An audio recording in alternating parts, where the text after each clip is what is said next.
बिहारी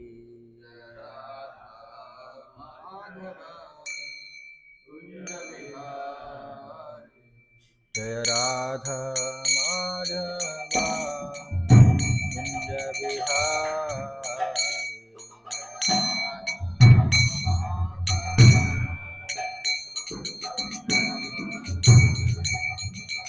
गोपी जन वल्लभ गिरिवर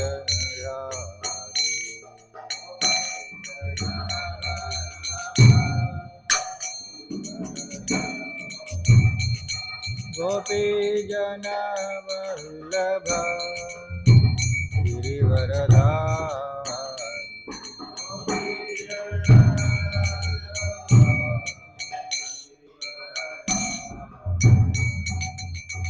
यशोदानंदन व्रज जनरंजना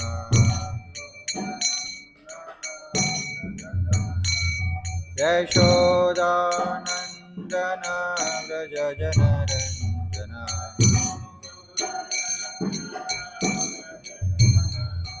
यमुना तीरा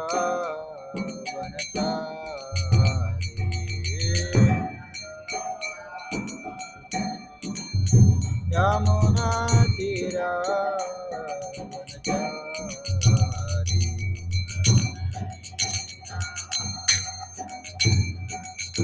जय राधा माधव कुंज बिहारी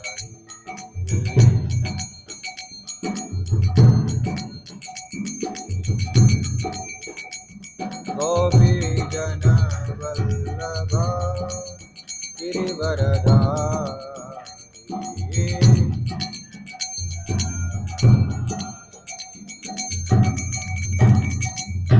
यशोदानंदन व्रज जनरंजना बिहारी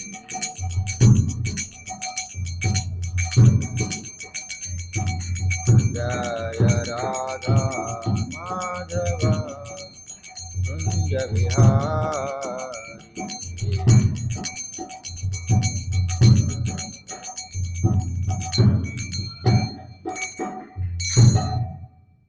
जय ओम विष्णुपाद परमहंस परिव्रजकाचार्य अष्टोत्तर शत श्री श्रीमद अभय चरणारविंद भक्ति वेदांत स्वामी श्रील प्रभुपाद की जय। ग्रंथ श्रीमद् भागवतम की जय। हरे कृष्ण। లైన్ విడదీసినప్పుడు చివరికి దేవాహ అని ఉంటుంది.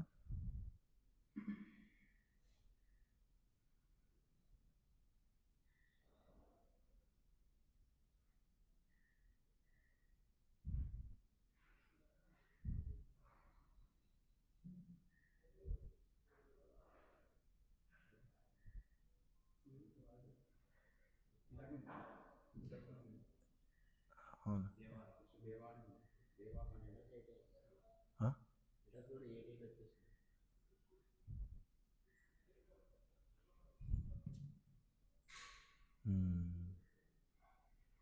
ఓకే.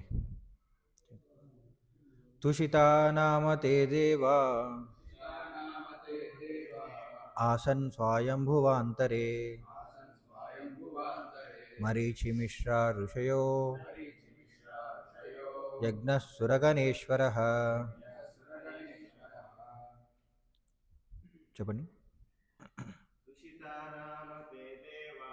तुषिता नाम ते देवा आसन् स्वायंभुवान्तरे मरीचिमिश्रा ऋषयो यज्ञः सुरगणेश्वरः। तुषिता नाम ते देवा आसन् स्वायंभुवान्तरे मरीचिमिश्रा ऋषयो यज्ञः सुरगणेश्वरः। तुषिता नाम ते देवा आसन् स्वायंभुवान्तरे मरीचिमिश्रा ऋषयो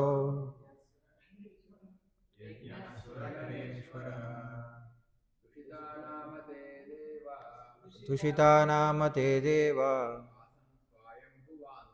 आसन् स्वायम्भुवान्तरे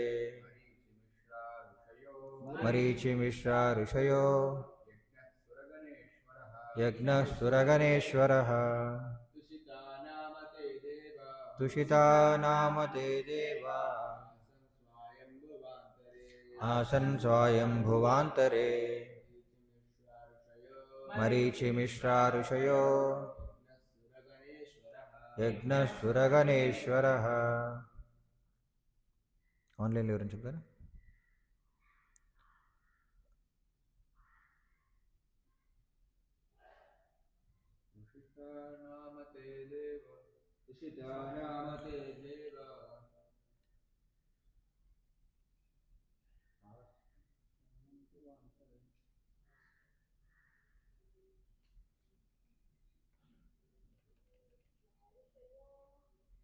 मरीचिमिश्रा ऋषयो यज्ञः सुरगणेश्वरः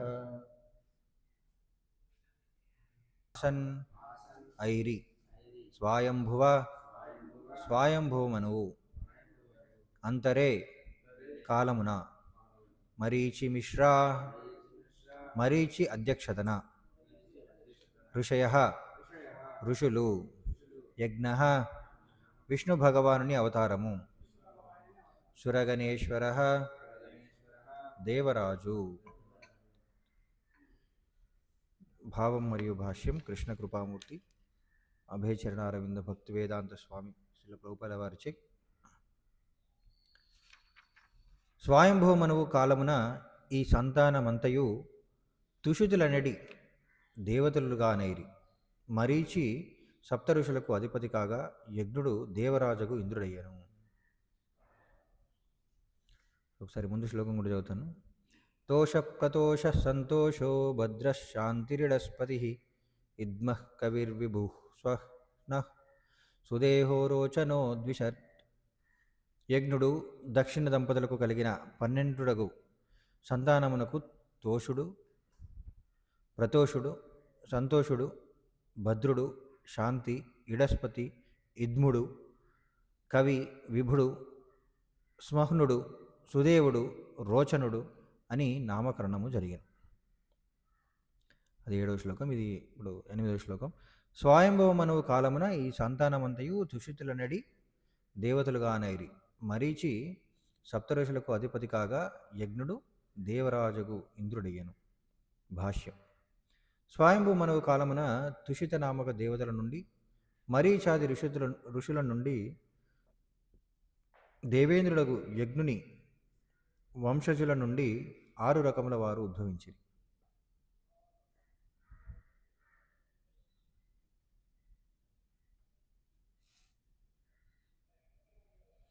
విశ్వమునంతటిని జీవులతో నింపుడనడి భగవద్ ఆదేశమును పాటించుటకు వారందరూ తమ సంతతిని విస్తరింపజేసిరి. మనువులు, దేవతలు, మనుపుత్రులు, అంశావతారములు, సురేశ్వరులు, ఋషులు అనేటి వారే 6 రకముల వారు. దేవదేవుని అవతారమైన కారణమున యజ్ఞుడు దేవాధిపతియగు ఇంద్రుడయ్యను. ఓం అజ్ఞానతిమిరాంధస్య జ్ఞానాంజనాశలాకయ చక్షురున్మీలితమేన తస్మై శ్రీగురువే నమః. నమో విష్ణుపాదాయ కృష్ణప్రేష్టాయ భూతలే శ్రీమతే భక్తి వికాస స్వామితి నామిని. నమో విష్ణుపాదాయ కృష్ణప్రేష్టాయ భూతలే శ్రీమతే భక్తి వేదాంత స్వామినితి నామిని. నమస్తే సారస్వతీ దేవి గౌరవాన్ని ప్రచారణి నిర్విశేష శూన్యవాది పాశ్చాత్య దేశతారిణి. వందేహం శ్రీగురో శ్రీదపదకమలం శ్రీగురూన్ వైష్ణవాంశ శ్రీరూపం సాగ్రజాతం సహగణ రఘునాథాన్వితం తం సజీవం సాద్వైతం సావధూతం పరిజనసహితం కృష్ణ చైతన్యదేవం శ్రీరాధాకృష్ణపాదాన్ సహగణ లలితా శ్రీ విశాఖాన్వితాంశ. జయ శ్రీకృష్ణ చైతన్య ప్రభు నిత్యానంద శ్రీ అద్వైత గదాధర శ్రీవాసాది గౌర భక్తవృంద. హరే కృష్ణ కృష్ణ కృష్ణ హరే హరే, హరే రామ రామ రామ హరే హరే.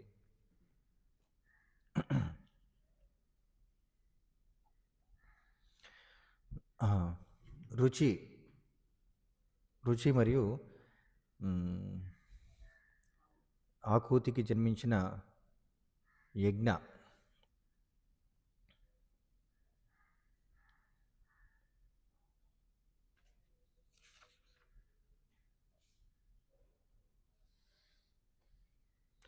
మరియు యజ్ఞ మరి దక్షిణలకి 12 సంతానం కలిగారంట. ఆ పేర్లు ఇక్కడ ఇవ్వడం జరిగింది. మరి వీరందరూ కూడా తర్వాత ఇప్పుడు ప్రస్తుత శ్లోకం 8వ శ్లోకంలో వాళ్ళందరినీ కూడా ఏమంటారంట? తుషితులు అంటారంట. తుషితులు వారికి యా మరి వాళ్ళందరూ ఏ స్థానాన్ని తీసుకున్నారు?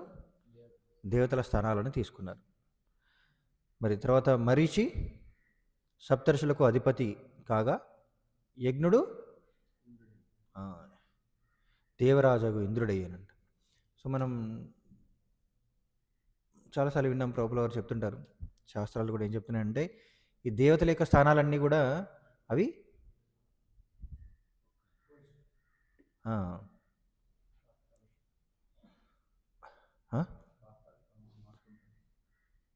అవన్నీ కూడా పదవులు అన్నమాట. ఈ భౌతిక ప్రపంచంలోని ఈ పరిపాలనా విధానంలో అనేక పదవులు, ఆ పదవులన్నీ కూడా ప్రతి మన్వంతరంలో ఎవరైతే ఆ పదవులకు అర్హత కలిగిన వ్యక్తులు ఉంటారో వాళ్ళు ఆ పదవులను స్వీకరిస్తుంటారు. మరి స్వయంభూ మనువు, ఇక్కడ మనం స్వయంభూ మనువు గురించి చర్చిస్తున్నాం కదా. స్వయంభూ మనువు యొక్క వంశ చరిత్ర. మరి స్వయంభూ మనువు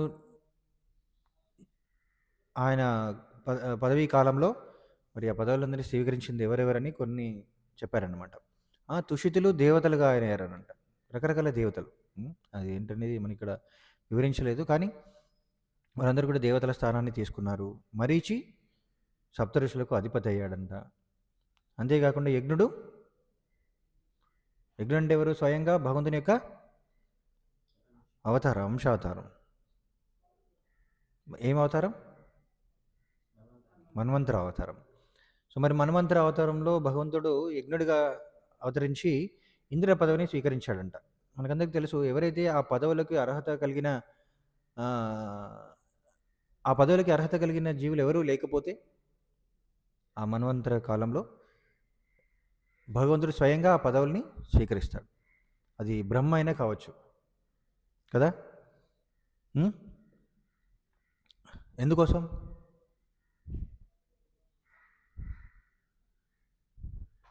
నిన్న ప్రభు చెప్పారు కదా, ప్రధానమంత్రి వాళ్ళు పరిపాలన వ్యవస్థని సరిగా కొనసాగించాలంటే, వాళ్లకు అనుగుణంగా పరిపాలన వ్యవస్థని కొనసాగించాలంటే సరి అయిన వ్యక్తులు లేనప్పుడు కొన్ని పోర్ట్ఫోలియోస్ వాళ్ళ దగ్గరే ఉంచుకుంటారు. మన ఆ బాధ్యత తీసుకోవాల్సి వస్తుంది. మరి ముఖ్యంగా ఏంటంటే భగవంతుడు అనే ఎందుకు మరి జీవులకి అవకాశాన్ని ఇస్తున్నాడంటే, జీవులందరికీ కూడా భౌతిక ప్రపంచానికి వచ్చిన తర్వాత వాళ్ళకి ఆధిపత్యాన్ని కొనసాగించాలనే కోరిక ఒకటి ఉంది కదా. కృష్ణ బూలియా జీ భోగవాంఛా కరే, కృష్ణ బూలియా జీవ్ భోగవాంఛా కరే, నికటస్థ మాయాతారే జపటి ఏదరే. భోగించాలని ఇచ్చాడు, to lord it over material nature. ఆ అవకాశాన్ని భగవంతుడు ఇస్తున్నాడు, కానీ జీవుడు అది ఉపయోగించుకోలేడు అనమాట. యాక్చువల్ ఎందుకు సాధ్యం కాదు, కానీ ప్రయత్నిస్తారు. ఎందుకంటే అది సులభమైనది ఏం కాదు. నిజంగా భగవంతుడు ఒక్కడే పోషకుడు, భగవంతుడు ఒక్కడే పోషకుడు, మిగతా వాళ్ళందరూ కూడా పోషింపబడేవారు. ఏంటి ఉపనిషత్తుల యొక్క శ్లోకం ఏంటది? గుర్తుంది ఎవరికైనా? నిత్యో నిత్యానాం చేతనశ్చేతనానాం ఏకో బహునాం యో విదదాతి కామాన్. ఏకో బహునాం, ఇతర జీవులందరినీ పోషించేది ఒక్కరే, భగవంతుడే. కానీ ఆ స్థానాన్ని ఇంకెవరైనా తీసుకోవాలని ప్రయత్నిస్తే అది సాధ్యం కాదనమాట. అయినప్పటికీ కూడా భగవంతుడు ఏంటంటే అవకాశం ఇస్తుంటాడు. అందరి జీవులకు కూడా ఇతర జీవుల్ని పోషించాలని, అంటే ఆధిపత్యం చెలాయించాలని కోరిక ఉంది కాబట్టి అవకాశాన్ని ఇస్తున్నాడు అనమాట. అది భౌతిక ప్రపంచంలో మాత్రమే. కానీ నిజానికి చూసినట్లయితే ఆధ్యాత్మిక ప్రపంచంలో అది అలాంటిది ఏముండదు. ఎందుకంటే ఆధ్యాత్మిక ప్రపంచంలో భగవంతుడే అందరిని పోషిస్తుంటారు. ఎవరు కూడా అధిపతులు కావాలని కోరిక ఎవరికీ ఉండదు. అలాంటి వారికే ఆధ్యాత్మిక ప్రపంచంలో ప్రవేశం ఉంటుంది. కానీ భౌతిక ప్రపంచంలో అవకాశం ఇస్తాడు. కానీ ఇక్కడ కూడా భౌతిక ప్రపంచంలోనైనా సరే ఎవరైనా పోషణ చేయాలంటే భగవంతుని యొక్క కృప లేకుండా చేయలేరు. జీవుడు ఎప్పుడు కూడా వ్యక్తిగతం అన్నమాట. ఇతర జీవుల పట్ల ఇతర జీవుల పైన ఆధిపత్యం చెలాయించడానికి, అధికారం చెలాయించడానికి ఆయనకు ఒక స్థానాన్ని ఇవ్వడం. అంటే ఇతర జీవులు స్థానాన్ని ఇవ్వడం అంటే ఆధిపత్యం అనేది సులభంగా రాదు. ఎప్పుడైతే వాళ్ళని పోషణ బాధ్యతను తీసుకుంటామో అప్పుడే ఆధిపత్యం వస్తుంది. పోషణ బాధ్యత తీసుకోకుండా ఆధిపత్యాన్ని చెలాయించడం అనేది అది సాధ్యం కాదనమాట. అవునా? అవునా కదా? పోషణ బాధ్యత తీసుకుంటాం. ఎందుకంటే కానీ మరి జీవులు ఎవరైనా సరే ఇతర జీవులను పోషించే శక్తి వాళ్ళకుందా? లేదు. ఎందుకంటే జీవుడి యొక్క స్థితి అది కాదు. లేదు అంటే అదేదో బలవంతంగా ఆయన పైన జీవుల పట్ల ఒక బలవంతమైన నియమం ఏం కాదక్కడ. వాళ్ళ జీవుల యొక్క సహజ స్థితి. జీవుల యొక్క సహజ స్థితి ఏంటి? ఎప్పుడు కూడా భగవంతుని పైన ఆధారపడడమే వాళ్ళ స్థితి. జీవ is not never an independent entity, always dependent on supreme personality, supreme maintenance. కానీ జీవుడు ఏం చేస్తున్నాడు? భగవంతునికి భిన్నంగా ఆధిపత్యాన్ని చెలాయించాలని, భోగించాలని కోరుకుంటున్నాడు. భగవంతుడు అవకాశం ఇచ్చినా సరే మళ్ళీ ఆ కోరిక తీరాలన్నా సరే భగవంతుని యొక్క ప్రమేయం లేకుండా, భగవంతుని యొక్క కృప లేకుండా చేయలేడనమాట. అందుకనే భౌతిక ప్రపంచంలో చివరికి అంటే అఫ్కోర్స్ గురువు అయినా సరే శిష్యుల యొక్క బాధ్యత గురువు స్వీకరిస్తాడు. కానీ అది ఏ విధంగా? భగవంతుని కృప లేకుండా గురువు కూడా తన స్థానాన్ని స్వీకరించలేడు అనమాట, తన బాధ్యత నిర్వహించలేడు. అవునా? చైతన్య మహాప్రభు ఏమంటున్నాడు? అమర ఆజ్ఞాయ గురుహయ తారయేదేశ్. నా ఆజ్ఞతో నువ్వు గురువు కావాలి. అంతేగాని భగవంతునికి ఆజ్ఞ లేకుండా, భగవంతుని యొక్క కృప లేకుండా, భగవంతుడు ఒక జీవిని తన భక్తుడిగా అంగీకరించకుండా, తన కృప చూపించకుండా ఎవరు కూడా గురువు అవ్వలేరు. అలాగే ఒక నాయకుడు కూడా కావచ్చు, ఒక రాజు కావచ్చు, ఒక అధిపతి కావచ్చు, భగవంతుని యొక్క కృప లేకుండా ఆ స్థానాన్ని ఎవరు కూడా తీసుకోలేరు. ఎందుకంటే నిజానికి పోషణ చేసేది భగవంతుడే. అందరికీ ఆశ్రయాన్ని ఇచ్చేది భగవంతుడు మాత్రమే. ఇంకెవరు కూడా ఆశ్రయాన్ని ఇవ్వలేరు. ఎందుకంటే అందరూ కూడా ఆశ్రితులే, భగవంతునికి ఆశ్రయాన్ని తీసుకున్న వాళ్ళే. భగవంతునికి ఆశ్రయాలు, కృష్ణుని యొక్క ఆశ్రయాన్ని తీసుకున్న వాళ్ళే ప్రతి ఒక్కరి జీవి కూడా. కానీ ఇతరులకు ఆశ్రయాన్ని ఇవ్వాలంటే వాళ్ళకి ముందుగా భగవంతుని యొక్క ఆశ్రయం ఉండాలి కదా. అది కాకుండా వ్యక్తిగతంగా చేయడం కుదరదన్నమాట. కానీ కొందరు ఎవరైతే జీవులు భౌతిక ప్రపంచానికి వచ్చారో వాళ్ళకి ఆ భావన, భగవంతుడి నుంచి వేరుగా ఆధిపత్యాన్ని చెలాయించాలని కోరిక ఉన్న వాళ్ళకి ఏంటంటే భగవంతుడు ఒక అవకాశం ఇస్తాడు. కానీ అది కూడా భగవంతునికి పూర్తిగా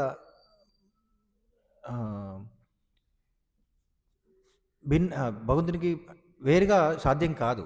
ఎంతోమందిని మనం చూస్తున్నాం చరిత్రలో. ఎంతోమంది భగవంతునికి భక్తులు కాకుండా, భగవంతుని యొక్క కృప లేకుండా ఎవరైతే ఆధిపత్యం చెలాయించడానికి ప్రయత్నిస్తారో చివరికి అది సాధ్యం కాదని వాళ్ళు అర్థం చేసుకుంటారో చివరికి వాళ్ళు నశిస్తారనమాట. మనకి శాస్త్రాల్లో ఎన్నో ధర్మ నియమాలు ఇవ్వబడ్డాయి. జీవుడు తన భౌతిక ప్రపంచంలో తన స్థానాన్ని అనుసరించి ఆ ధర్మాన్ని నిర్వర్తించినప్పుడు ఉన్నత స్థానానికి ఉద్ధరింపబడతాడు. ఆ ధర్మాన్ని నిర్వర్తించినప్పుడు మాత్రమే. కానీ ఎప్పుడైతే ఆ ధర్మాన్ని నిర్వర్తించాడో మళ్ళీ దిగజారిపోతాడు. అంతేనా? మనకి భగవద్గీత కూడా చెప్తుంది కదా, ధర్మం పాటించిన వాళ్ళు ఉన్నత లోకాలకు వెళ్తారు. కానీ ఉన్నత లోకాల్లో ఇంకా ఉన్నత ధర్మాన్ని పాటించకపోతే మళ్ళీ క్షీణే పుణ్యే మర్త్యలోకం విశంతి.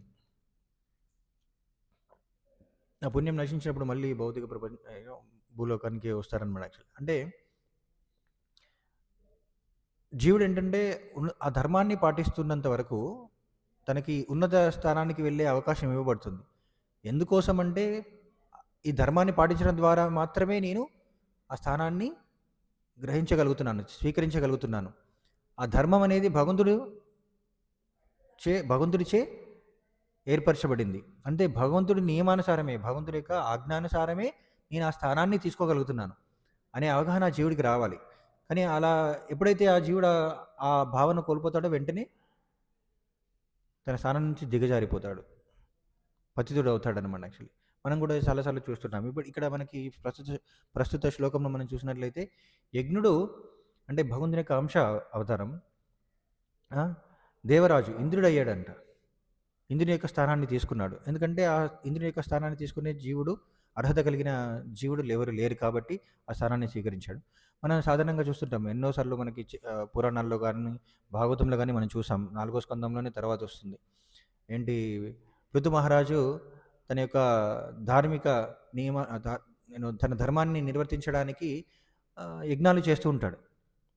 అంటే యజ్ఞాలు చేయడం అనేది క్షత్రియులకి వాళ్ళు క్షత్రియులు నిర్వర్తించవలసిన ఒక ధర్మం. ప్రజల యొక్క శ్రేయస్సు కొరకు, రాజ్యం యొక్క శ్రేయస్సు కొరకు వాళ్ళు ఏం చేయాలి? యజ్ఞాలు నిర్వహించాలి. వాళ్ళు ఎన్ని యజ్ఞాలు నిర్వహిస్తే వాళ్ళ యొక్క రాజ్యం అంత సుభిక్షంగా ఉంటుంది. కానీ ధర్మాన్ని నిర్వర్తించడానికి పృథు మహారాజు యజ్ఞాలు చేస్తుంటాడు. కానీ అదే సమయంలో అప్పుడున్న ఇంద్రుడు ఏమనుకుంటాడు? నా పదవి కోసమే ఈయన ఇలా చేస్తున్నాడని చెప్పేసి ఆయన యొక్క యజ్ఞానికి ఆటంకం కలిగించడానికి ప్రయత్నిస్తాడనమాట యాక్చువల్లీ. చూడండి మరి అంతకుముందు ఆ ఇంద్ర పదవిలో ఒక జీవుడు ఉన్నాడంటే ఆ ఇంద్ర పదవిలో ఉన్న వ్యక్తి అప్పటికే ఎన్నో ధర్మ నియమాలు పాటించే ఉంటాడు కదా. కానీ ధర్మ నియమాలు పాటించినప్పుడు కూడా ఆ నియమాల యొక్క ఉద్దేశం అనేది ఆయన అర్థం చేసుకోలేకపోయాడు. ఎందుకంటే ఉన్నత స్థానంలో ఉన్నప్పటికీ కూడా భౌతిక కల్మశాల నుంచి బయటపడడం అనేది సులభం కాదు. ఎంత ఉన్నత స్థానానికి వెళ్ళినా సరే, బ్రహ్మస్థాయికి వెళ్ళినా సరే సంపూర్ణంగా భౌతిక కల్మశాల నుంచి బయటపడడం అంత సులభం కాదనమాట యాక్చువల్లీ. స్థానాలని ఏ స్థానాన్ని పొందామనేది ముఖ్యం కాదు. ఎందుకంటే బ్రహ్మస్థాయికి వెళ్ళినా సరే పతనం అయిపోయే అవకాశం ఉంది ఎప్పుడు ఈ హర్షడ్ వర్గాల నుంచి బయటపడకపోతే. కానీ ఒక చిన్న సాధారణమైన వ్యక్తి కావచ్చు, హర్షడ్ వర్గాల నుంచి బయటపడినట్టయితే వాళ్ళు మోక్షం సాధిస్తారు. మనం ఎన్నోసార్లు చూస్తున్నాం చరిత్రలో ఎంతోమంది గొప్ప గొప్ప వ్యక్తులు అంటే చాలా సాధారణమైన కోర్స్ అది సాధారణమని చెప్పకూడదు. వ్యవహారికంగా చూసినట్లయితే వాళ్ళు చేసే పనులు అంత పెద్ద పెద్దవి గొప్పవి కాకపోవచ్చు. కానీ వాళ్ళకు భక్తి భావన ఉన్నట్లయితే వాళ్ళు మోక్షాన్ని సాధించిన వాళ్ళు ఎంతోమంది ఉన్నారు.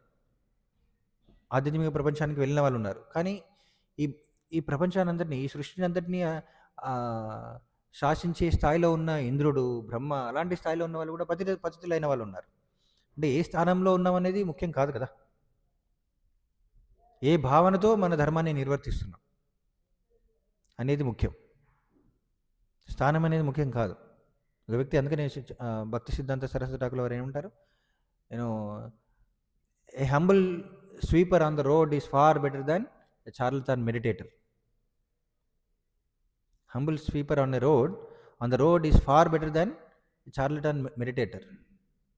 అంటే నేను ధ్యానం చేస్తున్నాను, నేను భగవంతుడిని సాక్షాత్కరింపజేసుకోగలుగుతాను అని ఏదో ప్రయత్నించే వ్యక్తి అంటే తన యొక్క సాధనకి, యోగ సాధనకి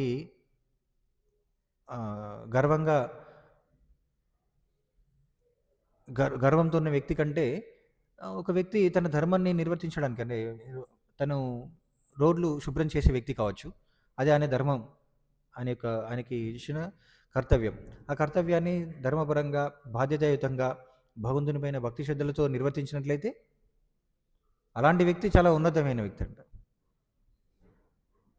అందుకనే ప్రభుల వారు అంటారు, భగవంతుని సేవలో చేసే, భగవంతుని యొక్క భక్తి భావంలో చేసే ఏ సేవ అయినా సరే సమానమే. ఒకరు పూజారి కావచ్చు, ఒకరు ప్రచారం చేయొచ్చు అంటే ప్రవచనాలు ఇవ్వచ్చు, ఒకరు మందిరాన్ని శుభ్రం చేయొచ్చు, ఒకరు వంట చేయొచ్చు, ఒకరు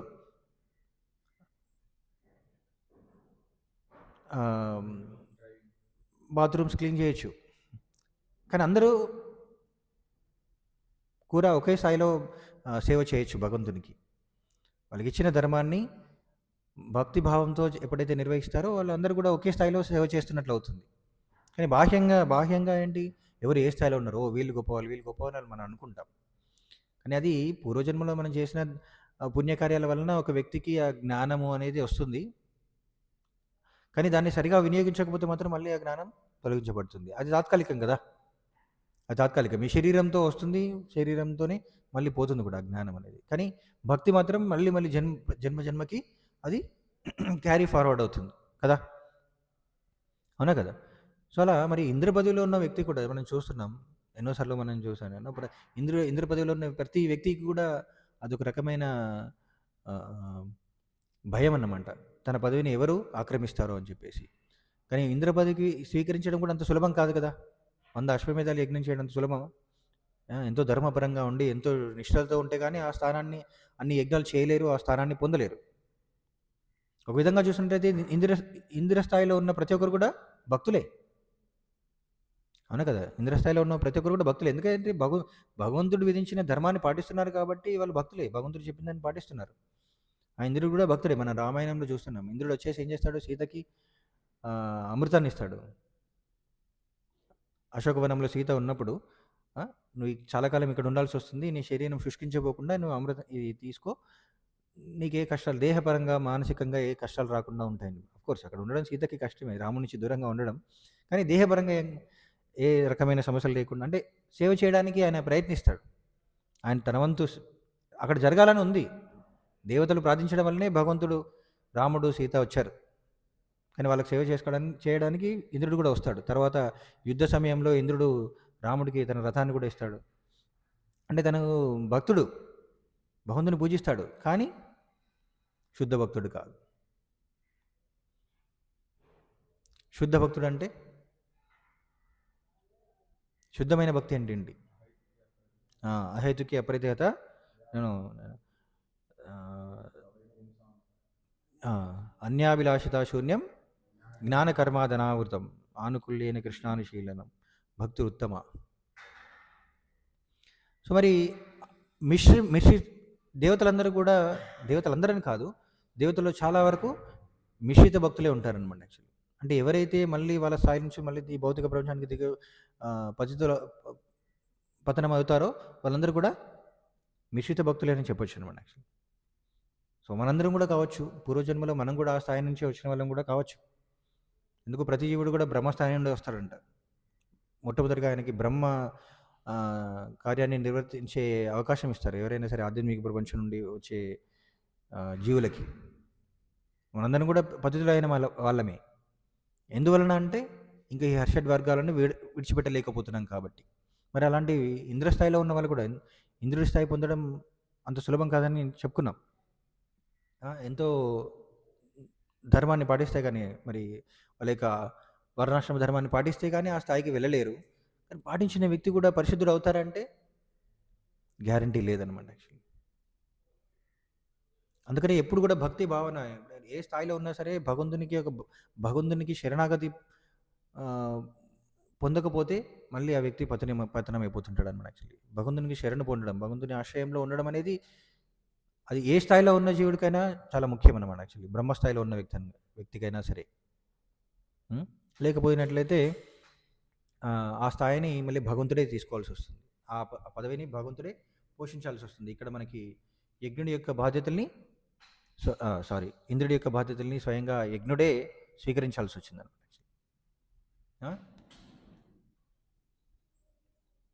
కదా! అలా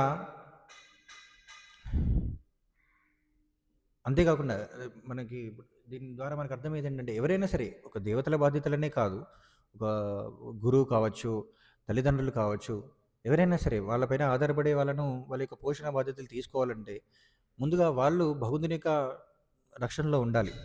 భగవంతుని యొక్క రక్షణలో ఉండాలంటే భగవంతుడు వాళ్ళ యొక్క స్థాయిని బట్టి విధించిన ధర్మాన్ని పాటించే వారై ఉండాలన్నమాట యాక్చువల్లీ.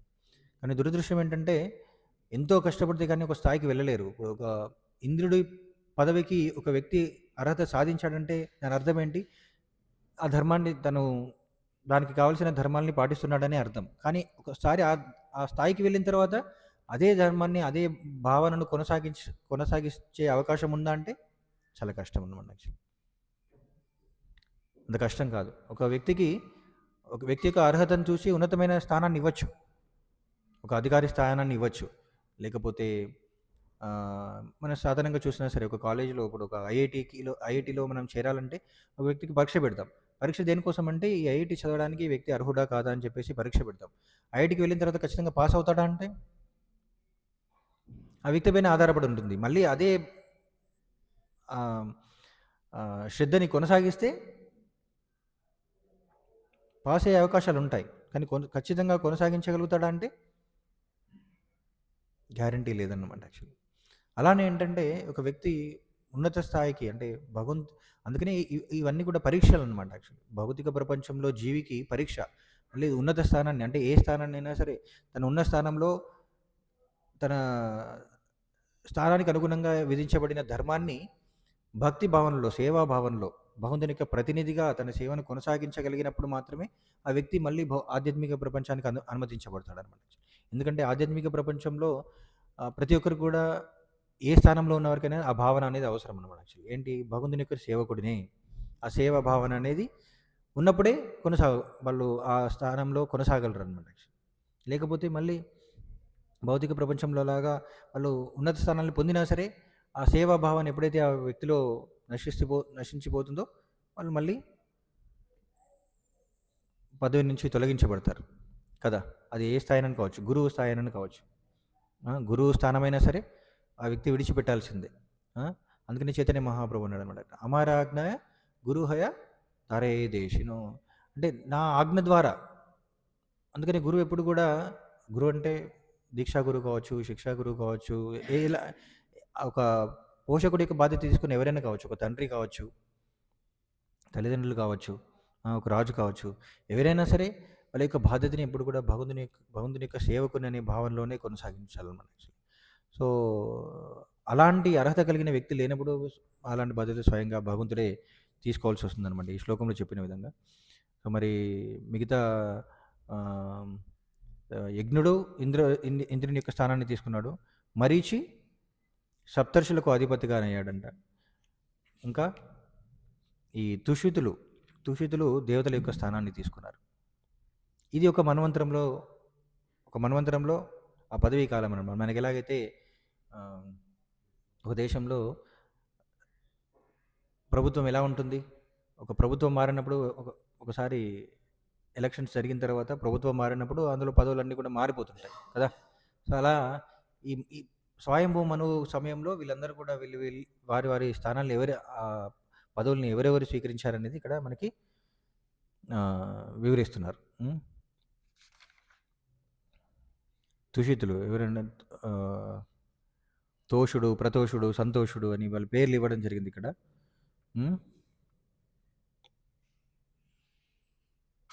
మరి సృష్టి ఆరంభంలో బ్రహ్మ ప్రజాపతులను సృష్టించిన తర్వాత మరి ఆ యొక్క సృష్టి కార్యం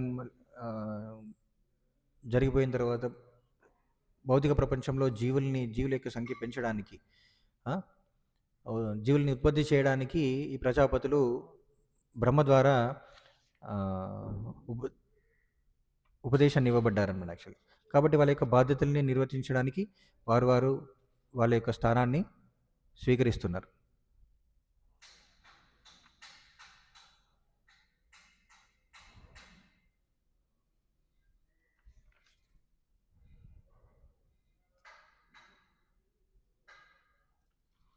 సో అదనమాట యాక్చువల్లీ. సో మనకు ప్రభుపాల వారు కూడా చెప్తుంటారు, ఇంతకుముందు మనం అనుకున్నట్లు ఏంటంటే గురువు స్థానం కూడా చాలా బాధ్యతాయుతమైనది. ప్రభుపాల వారు ఒకసారి ఐ థింక్ లండన్లోనే అనుకుంటా భగవంతుని ముందు ప్రార్థిస్తుంటారనమాట. సాధారణంగా మనం దర్శనార్థికి వస్తాం కదా, దర్శనానికి వచ్చిన తర్వాత ప్రభుపాల వారు దర్శనార్థి అయిపోయిన తర్వాత కూడా కొద్దిసేపు భగవంతుని యొక్క శ్రీ విగ్రహాల ముందు నిలబడి ప్రార్థిస్తుంటారనమాట యాక్చువల్లీ. అది ఒక శిష్యుడు గమనించాడంట, తన సర్వెంట్ ఎవరో గమనిస్తున్నారు. ప్రభుపాల వారు చాలాసేపు ప్రార్థించారండి. ప్రార్థించిన తర్వాత ప్రభుపాల వారు వెళ్ళిపోతుంటే శిష్యుడు అడిగాడంట, ప్రభుపాద మీరు ఏమని ప్రార్థిస్తారు, భగవంతుని ఏమని ప్రార్థిస్తున్నారు, ఈరోజు చాలాసేపు ఇలా ప్రార్థించినట్లు అనిపించింది, ఏమని ప్రార్థించారంటే నేను భగవంతుని ఎప్పుడు కూడా తన కృప నా పైన ఉండాలని, నన్ను భగవంతుడు విడిచిపెట్టకూడదని, నన్ను రక్షించమని, నేను మాయా ప్రభావానికి గురి కాకూడదు అని ప్రార్థించాను అని చెప్తాడన్నమాట. అప్పుడు భక్తుడు అంటే అప్పట్లో శిష్యులందరూ ఏంటి వాళ్ళు ప్రతిదీ నేర్చుకుంటున్నారనమాట. ప్రభువుల వారిని చూసి నేర్చుకుంటున్నారు. ఏమని ప్రార్థించాలి? ఏమని మన భావన ఎలా ఉండాలని చెప్పి. అయితే ఆ రోజు అలా ప్రార్థించిన తర్వాత శిష్యుడు అది నేర్చుకున్నాడు. తర్వాత అదే రోజు తర్వాత రోజు ఒకరోజు ప్రభువుల వారు ఇతర శిష్యులతో ఒకసారి గదిలో మాట్లాడుతుంటారు. మాట్లాడుతున్నప్పుడు ఏదో ఒక సందర్భంలో ప్రభువుల వారు ఏమంటారంటే, ఆ! నేనెప్పుడు గూడా మాయకి మాయా ప్రభావానికి గురి కానని చెప్పేసి అంటాడనమాట.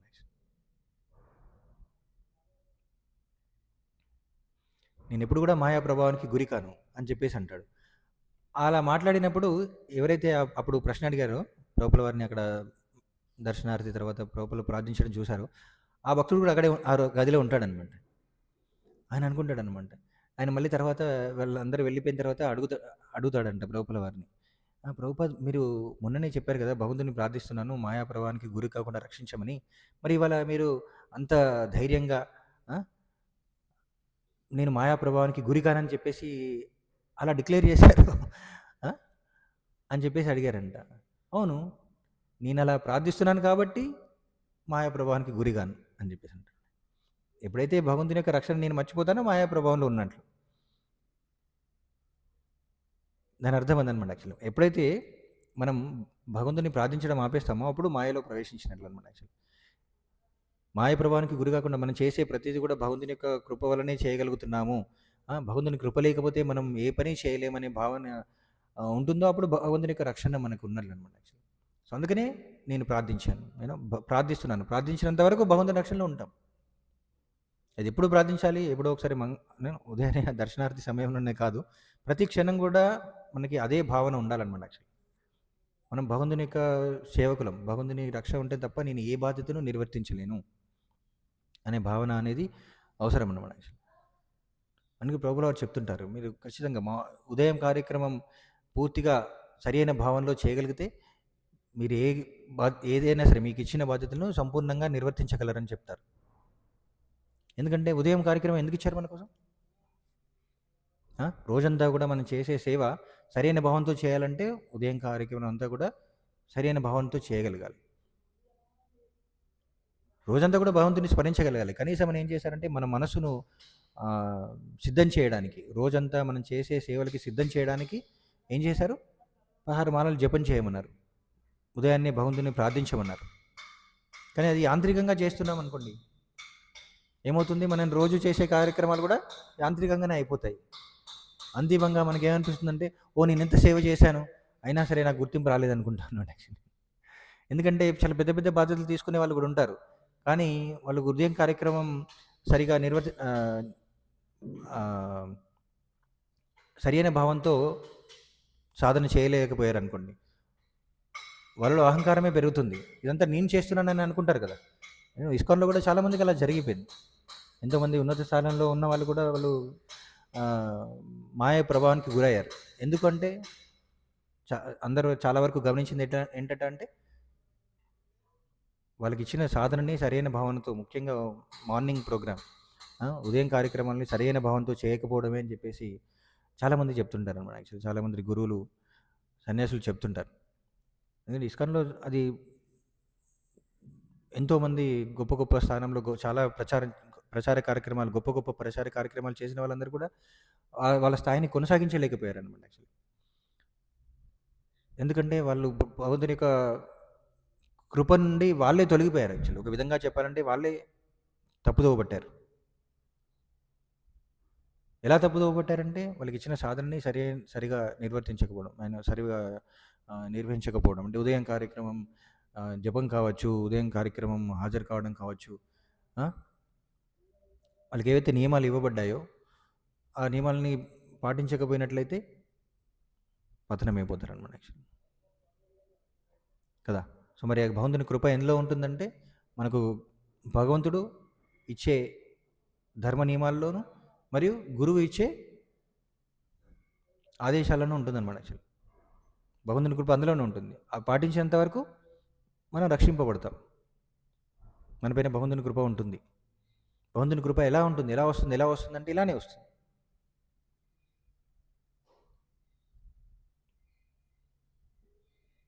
విధి నియమాలు పాటించినంత వరకు మనకి రక్షణ ఉంటుందన్నమాట. ఎప్పుడైతే విధి నియమాలను మనం పాటించడం, ఆఫ్కోర్స్ మనకి ఇప్పుడు ఒక ఆధ్యాత్మిక మార్గంలో ఉన్న వాళ్ళందరూ కూడా గురువు ఇచ్చే విధి నియమాలు పాటించాలి. ఈ సమాజ బాధ్యతలు నిర్వహించే వాళ్ళందరూ కూడా వాళ్ళేం చేయాలంటే భగవంతుడు సమాజంలో మన స్థాయికి అనుగుణమైన ధర్మ నియమాలను పాటించినప్పుడు మనం భగవంతుడి చేత రక్షింపబడతాం. ధర్మో రక్షతి రక్షితః అంటే అదే అనమాట యాక్చువల్లీ. కాబట్టి దురదృష్టం ఏంటంటే కొన్నిసార్లు జీవులు అర్హత లేని వాళ్ళ జీవులు ఉన్నప్పుడు భగవంతుడే స్వయంగా పదవిని స్వీకరించాల్సి వస్తుందన్నమాట యాక్చువల్లీ. అంటే అంత అవకాశం ఇచ్చినా సరే జీవుడు ఆ స్థానాన్ని తీసుకోలేకపోతున్నారు. భగవంతుడి భౌతిక ప్రపంచాన్ని ఎందుకు సృష్టించాడు? జీవుల కోసమే. భౌతిక ప్రపంచంలో ఆధిపత్యం కొనసాగించాలనే కోరికను సంతృప్తిపరచుకోవడానికి భగవంతుడు ఒక అవకాశం ఇచ్చాడు. కానీ ఇలాంటి పరిస్థితులు ఏంటంటే ఆ అవకాశాన్ని కూడా వినియోగించుకోలేకపోతున్నారు. అది సాధ్యం కాదు ఎప్పుడు కూడా. కానీ ప్రయత్నిస్తుంటాను. కాబట్టి మనం ఎప్పుడు కూడా మన బాధ్యత, మన ధర్మం ఏంటో తెలుసుకొని దానిని భగవంతుని యొక్క సేవకులమని భక్తి భావంతో కొనసాగించడానికి, అది ఏదైనా కావచ్చు, ఏ స్థాయి అయినా కావచ్చు, మన యొక్క బాధ్యతని భక్తి భావంతో నిర్వర్తించినప్పుడు భగవంతుడు మన చేత సంతృప్తి పడతాడు. హరే కృష్ణ. ఎవరికైనా ఏమైనా ప్రశ్నలు ఉన్నాయి?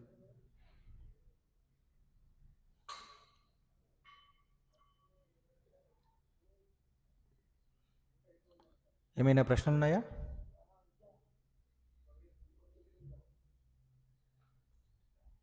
అర్థం చేసుకోవడం సులభం, పాటించడం చాలా కష్టం.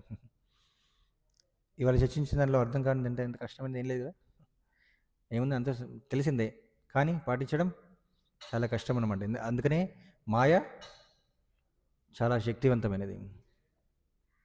ఏం చెప్తాడు కృష్ణుడు భగవద్గీతలో? మమ మాయా దురత్యయ. అందుకని ఏం చేయాలి? మామేవయే ప్రపద్యంతే మాయామీతం తరంతితే. మామేవయే ప్రపద్యంతే. భగవంతుని శరణుల్లో ఎవరైతే ఉంటారో వాళ్ళు మాత్రమే మాయను అధిగమించగలరంట. భగవంతునికి శరణాగతి పొందడం అంటే ఏంటంటే భగవంతుడు ఇచ్చిన ధర్మాన్ని పాటించడం, గురువు ఇచ్చిన నియమాల్ని పాటించినప్పుడు మనకి రక్షణ ఉంటుంది, మాయ నుండి మనకి రక్షణ ఉంటుంది అన్నమాట. హరే కృష్ణ. ప్రశ్న? ఇక్కడ సౌండ్ రావట్లేదా?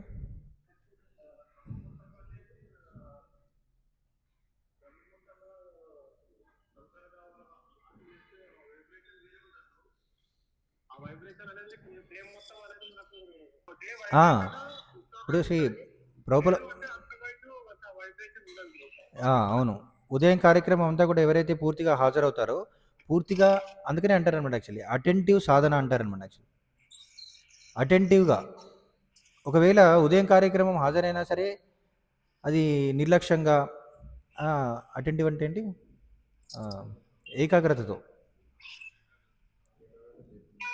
ఏకాగ్రతతో మనం హాజరైనట్లయితే రోజంతా ఏకాగ్రతని మనం చేసే సేవలో ఆ ఏకాగ్రతని, శ్రద్ధని మనం కొనసాగించవచ్చు అన్నమాట. కానీ ఉదయం కార్యక్రమం కూడా మనకు అలాగే నేను అశ్రద్ధగా చేసినట్లయితే రోజంతా కూడా మన సేవ, అది ఎంత పెద్ద సేవ చేసినా సరే అశ్రద్ధతో చేసినట్లే అవుతుంది. మన భావం అనేది అక్కడ తెలిసిపోతుంది అనమాట. యాక్చువల్లీ అక్కడ మనం ఏ భావంతో మనం ఉన్నామనేది ఆ సాధనలో మనం తెలుసుకోవచ్చు. అందుకనే మన ఆ భావాన్ని కూడా మనం ఎప్పుడు కూడా మనం నిర్ణయించడం కష్టం. మనస్సు అనేది మన నియంత్రణలో ఉండదు. మనస్సు అనేది చంచలమైనది. ఆ మనస్సును నియంత్రించడానికే ఈ విధి నియమాలు అనేటివి ఇవ్వబడ్డాయి అనమాట. కాబట్టి ఉదయం కార్యక్రమం మనం శ్రద్ధతో చేయగలిగినట్లయితే ఆ మనసును నియంత్రించగలం అనమాట. తర్వాత మనం చేసే సేవ కూడా సరైన భావంతో చేయగలుగుతాం. లోపల అంటే ఎన్నోసార్లు చెప్తుంటారు అటెంటివ్ సాధన అండ్ ఏమంటారు విజిబుల్ సాధన అంటారు అనమాట. మనం చేసే సాధన కూడా ఏంటంటే అందరికీ కనబడే విధంగా అది చాలా శ్రద్ధగా ఏకాగ్రతతో చేయగలగాలన్నమాట. విజిబుల్ సాధన అంటే నలుగురికి తెలియాలన్నమాట. మన చుట్టుపక్కల ఉన్న వాళ్ళకు. ఎందుకంటే భక్తి సిద్ధాంత సరస్వతి గారు పాడతారు కదా ఏంటది, దుష్టమాన్ తుమి కిసేర వైష్ణవ. సో మనసు ఎప్పుడు కూడా మనల్ని చీట్ చేస్తుంది అనమాట. ఓ నువ్వు చాలా సాధన చేస్తున్నావు, బాగా చేస్తున్నావు, బాగా చేస్తున్నావు అని చెప్తుంది. కానీ అది ఇతరులు కూడా చెప్పగలగాలన్నమాట. ఇతరులు చెప్పినప్పుడు మనం నిజానికి గురువు చెప్పగలగాలి. కానీ గురువు ఎప్పుడు కూడా మనకి ప్రక్కనే ఉండకపోవచ్చు. కాబట్టి మన చుట్టూ ఉన్న భక్తులు కూడా గమనించగలగాలి మనం చేసే సాధనని. అప్పుడు అదే భావాన్ని మనం రోజంతా కూడా కొనసాగించగలుగుతాం. యూనో మనం చేసే సేవా కార్యక్రమాలన్నీ కూడా భక్తిభావంతో చేస్తున్నామా లేదా అనే దానికి రుజువు ఏంటంటే ఉదయం కార్యక్రమం ఎంత శ్రద్ధగా చేయగలుగుతున్నాం అనేదే దానికి ప్రమాణం అన్నమాట.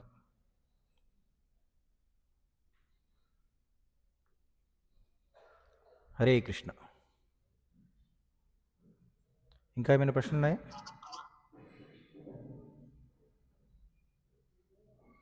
హరే కృష్ణ. గ్రంథరాజ్ శ్రీమద్ భాగవతం की जय, श्रील प्रभुपाद की जय. वाञ्छाकल्पतरुभ्यश्च कृपा सिन्धुभ्यैव च पतितानां पावनेभ्यो वैष्णवेभ्यो नमो नमः. प्रणामम्.